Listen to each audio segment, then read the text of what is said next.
Welcome to our channel. Today we how to authenticate Zendesk Sell CRM with SSO and MFA. Complete guide step by step. To authenticate Zendesk Sell CRM with SSO and MFA, begin by logging into your Zendesk Sell account.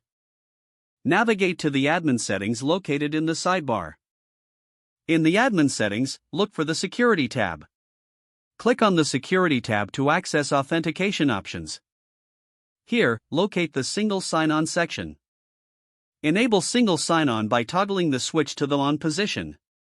Input the required SSO URL as provided by your identity provider. Ensure that the SSO configuration matches your organization's requirements.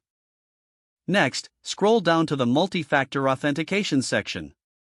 Enable multi-factor authentication by selecting the appropriate option.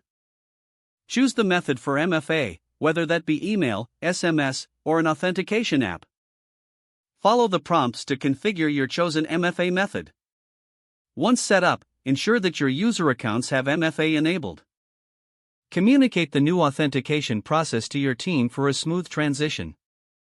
Lastly, perform a test login to confirm that SSO and MFA are functioning correctly.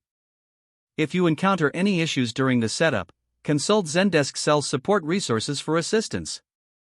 If the page does not load, refresh the browser or try again in a private or incognito window. Make sure you are using the correct email address, then retype it carefully to avoid small typos.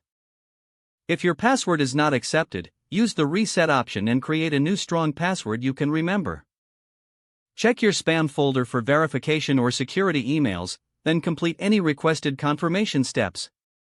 Enable two-factor authentication if available to improve account security and reduce unauthorized access risk.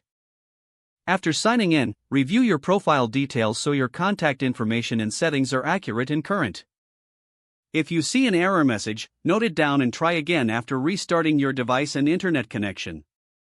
Log out when you finish, especially on shared devices, to keep your account and payment information secure. If the page does not load, refresh the browser or try again in a private or incognito window. Make sure you are using the correct email address, then retype it carefully to avoid small typos. If your password is not accepted, use the reset option and create a new strong password you can remember. Check your spam folder for verification or security emails, then complete any requested confirmation steps. Don't forget to like this video and subscribe to our channel for more step-by-step tech guides.